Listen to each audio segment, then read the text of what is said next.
I have always had such a soft spot for pantomimes. When I was younger, I used to go to them every year, and I haven't seen one in a couple of years now, but I do love them. And CBeebies put on some brilliant pantomimes. I've never seen a CBeebies panto in the flesh, but they do obviously upload them to BBC iPlayer and presumably show them on CBeebies. And I saw that this year they did Dick Whittington and his cat, and I became very curious because I actually am not that familiar with the story of Dick Whittington. I think when I was about 9 years old, I went to see a Dick Whittington panto with the Brownies, but I have no real recollection of the story. So I thought I'd give it a watch, and I have to say it's exactly what I expected.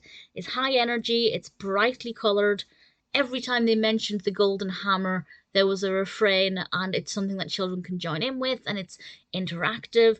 There wasn't as much, you know, oh no, he isn't, oh yes, he is, that kind of interaction.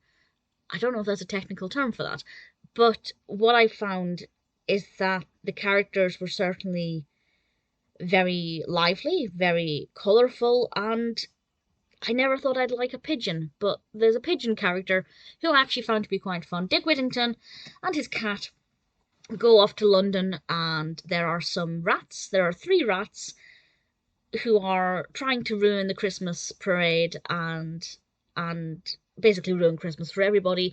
And it's up to Dick Whittington and his cat to save the parade and effectively save Christmas. But can he do it? And what magic does the golden hammer bestow?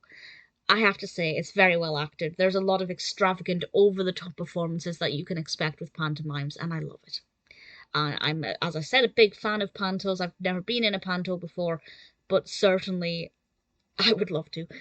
The costumes are incredible. They are so beautiful. Some of them felt a little bit cheap, but that's not a big issue because you don't really, that's not, when you watch a panto, the costumes sometimes do seem a little bit rough around the edges, but that's kind of part of the fun.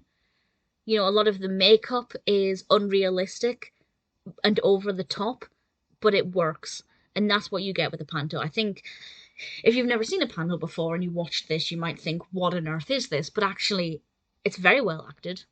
The narrative is very easy to follow.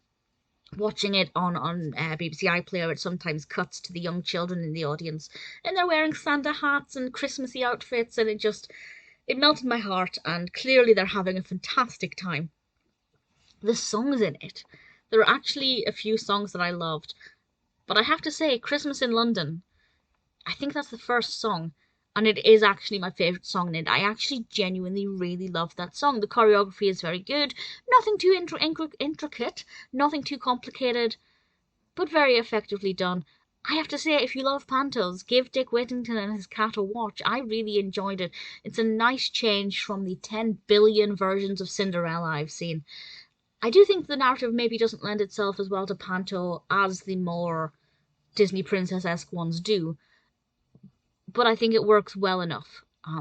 It was certainly very interesting as a narrative for me, as I said, relatively new to the story. Loved the costumes, loved the choreography, really enjoyed the music, and the performances were exactly the quality that I expected. Regardless of your age, if you're a fan of pantos, I think you should check out Dick Whittington and his cat. It's a great way to just unwind for the best part of an hour, forget adulthood, and zone out and watch it. And of course, if you have young children, pretty sure they'll love it too. Dick Whittington and his cat is a really good production.